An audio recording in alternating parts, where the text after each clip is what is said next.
Hello everyone, my name is Christopher Bivens. I am the gardener here at the Aquatic Garden at Wave Hill, and I wanted to talk a little bit about the design of the aquatic garden this year, inspired by meadows. So the design influence really begins outside of the garden with some of the sedges and grasses that we have anchoring the formal design.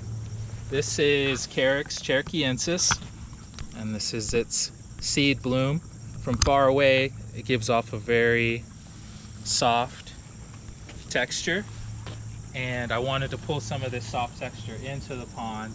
So there's a few more plants that I wanted to share with you today. I'm very excited to be growing this plant this season. This is a Chelone leonii, also called a turtleback.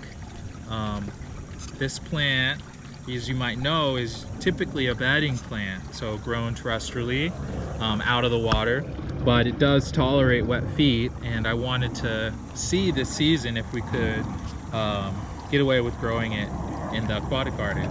And so I'm very happy that it's blooming, and this is, I would say, another plant that inspired the meadow idea for the aquatic garden this year, just because it's very ornamental, and also it's very floriferous. We're growing it marginally, so the crown, I base the depth on the crown of the plant, so the crown of the plant is just a few inches below the water. So this is a wonderful plant that I wanted to use to tie in some of the soft textures of the grasses outside the aquatic garden this year. This is Eleocharis quadrangulata. It's also called by its common name of spike sedge. So this is a sedge, so sedges have edges, and you can see that it has 4 sides to it, quadrangulata. And I really like the seed heads on this. It gives that really nice soft texture and highlights some of the native plants that you can use in your aquatic garden as a feature. And this plant is growing in a pot, and you can see that we're keeping it at the first foot of water. This is a marginal plant, so it can tolerate wet feet, or as you can see, being fully submerged in water. So it can take water receding and also flooding. So this is a really nice plant that I'm happy that we're growing this year, and helps it make look like a meadow.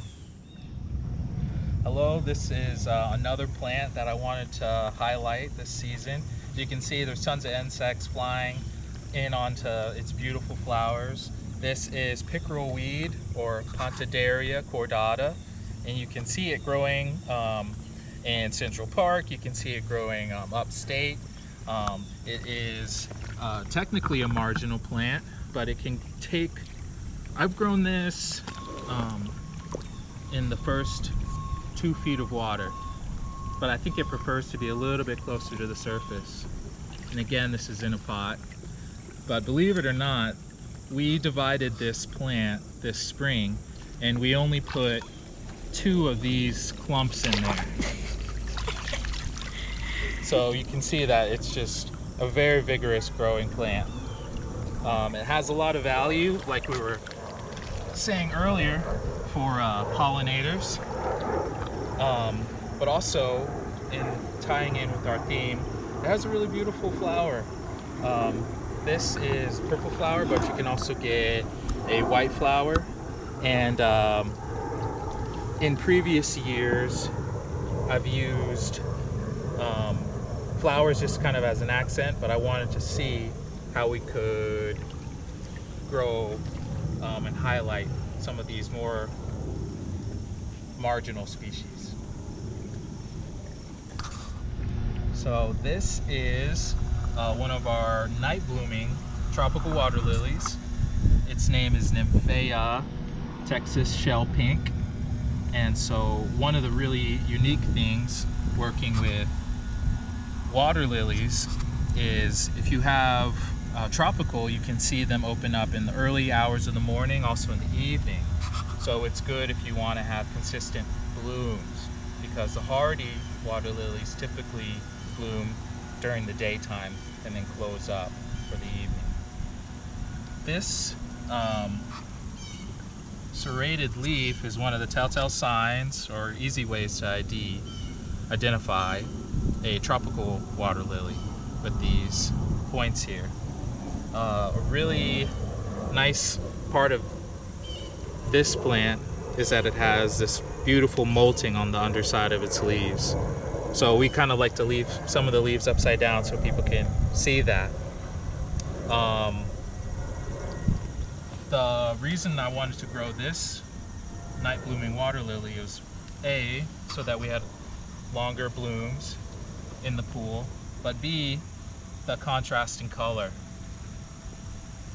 And I really like how this Ceratophyllum is playing with the flat foliage, kind of adding depth to the planting palette. So we have both soft rushes and reeds, and then we have the low-lying water lilies, and then we have the submerged plants all being represented, and a little bit of floating plant here with this mosaic plant. Thank you so much for joining us today for our conversation in the aquatic garden. Hope to see you soon.